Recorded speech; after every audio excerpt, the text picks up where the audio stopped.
What's going on, y'all? Today we got NBA legends explain why they hate today's NBA. Let's get into it, man. It was okay, but the guys didn't want to work on their game. They didn't want to work on their game. I'm good as a...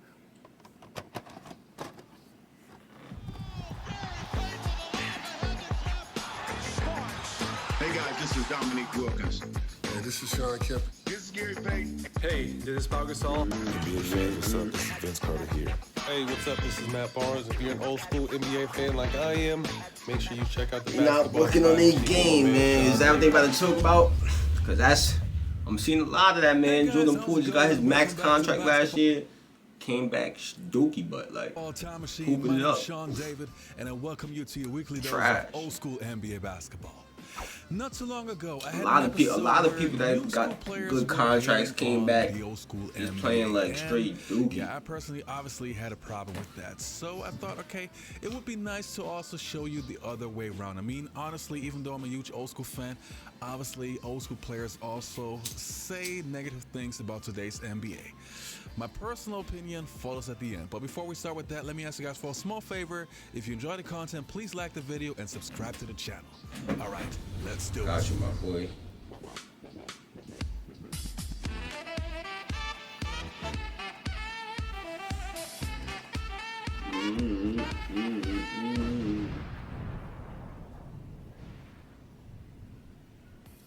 And the first place opinion that I want to take a look at is from Shaquille O'Neal, who obviously is a TV analyst and watches a lot of today's NBA.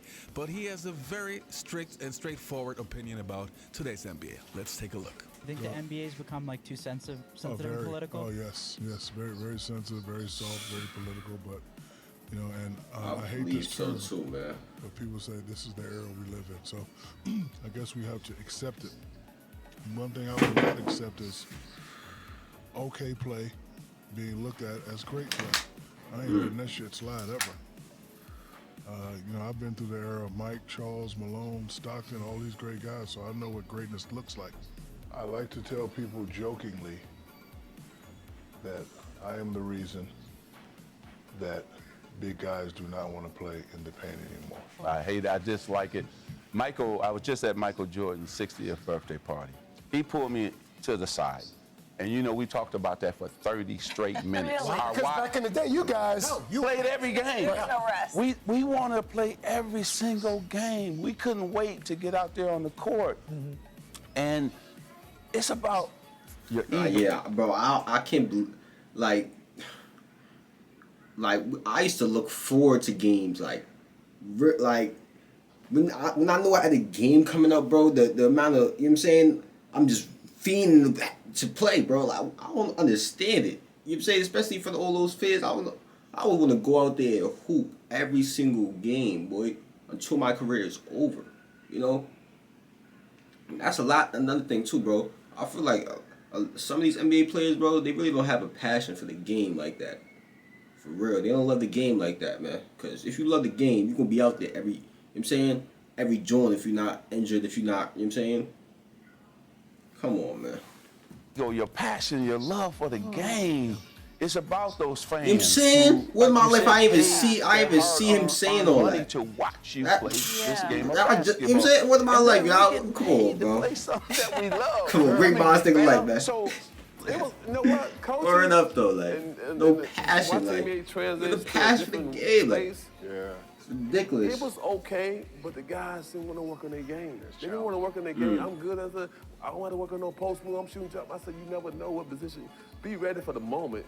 Anything can happen in the game. So it's more almost like a daycare. You got to babysit these guys to get them to do something they're getting paid to do. I'm like, are you serious? So basically, when you're assistant coach, they want to keep you there for 8 to 10 hours, but for what? Ain't nothing, they don't want to work out. I want to sit there and watch the same guy, same film. You can play, everybody play the same. East Coast play the West Coast once back and forth, but most of the time you playing the teams in the East 4 or 5 times. Once you see them, you didn't see them. You don't need to watch them 6 or 7 times. And that's why we said about scout. I'm going to scout this guy 8 times. I mean, and hope you get better. But they don't want to get better.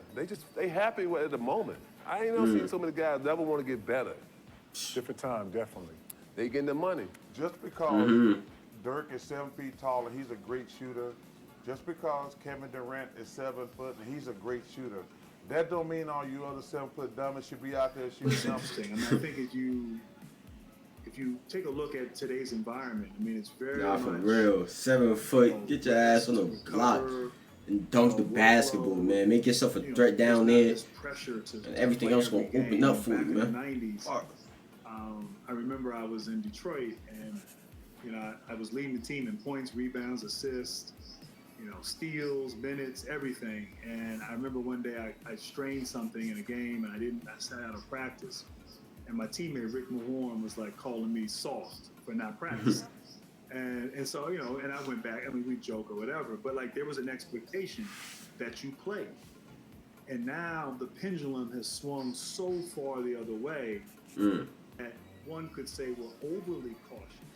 Good morning, Dominique. You gonna be okay? You sound a little emotional. You sound a little sensitive. Oh, yeah. You sound like I am sensitive. the athletes of I'm very today. sensitive. And by the way, let me just tell you something. I didn't call them wussies, and I didn't call them soft. Stephen A's an adult. He can speak for himself. So the point I was making, Greeny, yesterday, it wasn't necessarily about the players and about how they perform. Greatness is going to translate era. Julio Jones, Aaron Donald, they can play in any era. Same as LeBron James, same as Kevin Durant. That's going to translate in any era. But let's not act like in order to be that great player and or to be that champion, the obstacles have changed a lot. Here are a couple of terms that I hear now that I didn't used to hear, Dominique. Things like load management, no two-a-days, less Oklahoma drills, less padded practices, things like that. That's what the current player is able to do. More of a finesse game. It's more of, small ball. Which personally I don't really care much for. I mean, I like kind of smash mouth, old school basketball because that's what I grew up watching. You know what I mean? And I also think it's much less physical. Much less physical. I mean, some of the flagrant fouls that I see called nowadays is just makes me nauseous. I mean, you can't touch a guy without it being a flagrant foul. Is there a way to ever reverse that, you think? I don't know. I mean, kids might be a little too sensitive for that nowadays. Does he have a point here? Well, he has a point, but the game has changed.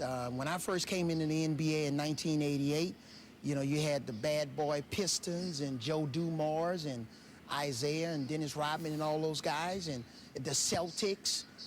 It was a game where there was no real freedom of movement. And when you drove to the basket, guys made you pay. There wasn't many free layups, especially in playoff series. And there was nobody helping you up off the ground. There's not that many great centers. And I'd be Michael Jordan in this era. You have guys standing out there heaving up threes that's really not three-point shooters. What I look at when I see stuff like that is that you've gone too far as a league. It's one thing to do those things to kind of facilitate better offensive play. It's another thing entirely, like Kobe Bryant alluded to, where you have some of these flagrant fouls that are just hard fouls, when guys are getting ejected because, oh my goodness, they see a tussle and they react and their big toe steps over the line and automatically that's a suspension. Look at some of the three-point shooting from the big guys we got going in the NBA today. They don't have good numbers. We don't have any 7-foot guys shooting 45% from three.